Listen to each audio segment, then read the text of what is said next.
The Synchronicle Model, a multifaceted symbolic template, the cosmogram within a cosmogram. Yet more secrets can be revealed from within its many layers. Subdividing the astrological wheel with a method known as the Decanates uncovers more details to explore. This Decanate method splits the zodiacal signs into 3 subdivisions. The 12 zodiacal signs are each 30 degrees, meaning each of the 3 Decanate divisions is 10 degrees. The Decanates in this method are elemental, each sign's 3 Decanates being of the same elemental grouping. The first Decanate of the fire sign Aries is itself. The next Decanate is Leo, the next fire sign around, and Sagittarius is the last fire sign Decanate of Aries. Then the earth sign Decanates follow the same format. Taurus is its own first Decanate. The second, Virgo, is the next earth sign around, then Capricorn, and so on.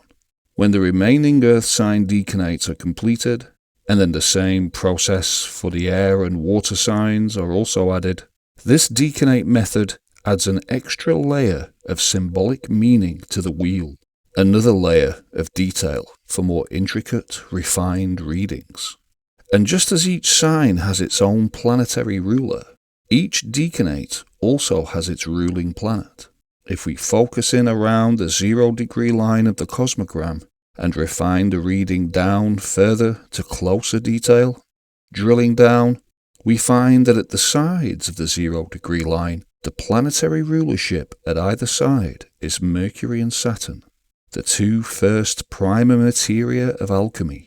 The 2 planetary symbols, when combined, create the familiar monad of John Dee, so that the 0 degree line itself could be said to represent this monad, the sacred symbol of oneness.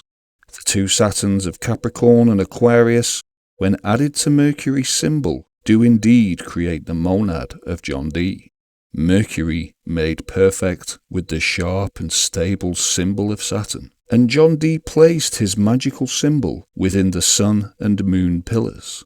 So very reminiscent of the cosmogram, which features the very same. Returning to the Decanates around the 0 degree line, we find the 2 signs of Virgo and Aquarius, often depicted as maiden and man. And at the Decanate level, the 0 degree line is a combination of these forces, the divine androgyne of alchemy and its modern-day occultist counterpart, the Baphomet. The divine androgyne stands between the sun and moon trees of alchemy, symbolic of the alchemical solar king and lunar queen, and when overlaid upon the cosmogram, we find that our Decanates of Capricorn and Aquarius, namely the 2 Decanates either side of the 0 degree line, Virgo and Aquarius, could in this sense be seen as the anima and animus of the 2 royal luminary figures, a reading that alchemist Carl Jung would have surely enjoyed.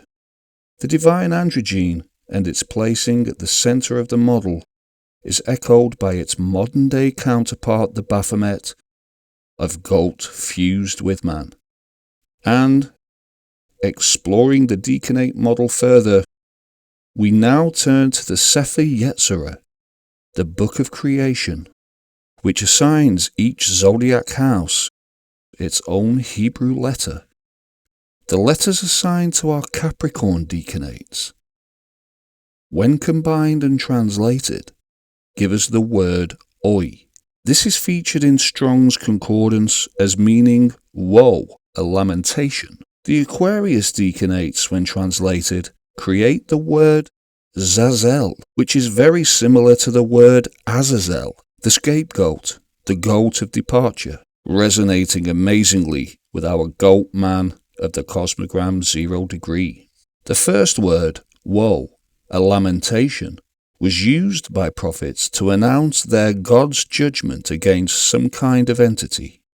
Our second word, very similar to the name for the scapegoat, when combined with the first, could be said to say woe to Azazel, as though this section of the cosmogram is like some kind of celestial template for the scapegoat ritual of Yom Kippur, when one of two goats would be chosen to be sent out into the wilderness to Samael, the awaiting Satan, as a scapegoating ritual. And with the 0-degree line being the line of Saturn, the seal for Saturn actually features the name Zazel, a spirit of Saturn, and the two Saturns of Capricorn and Aquarius, with their two hexagonal cube-like features, resonate amazingly with the two dice rolled during the scapegoat ritual to decide each goat's fate.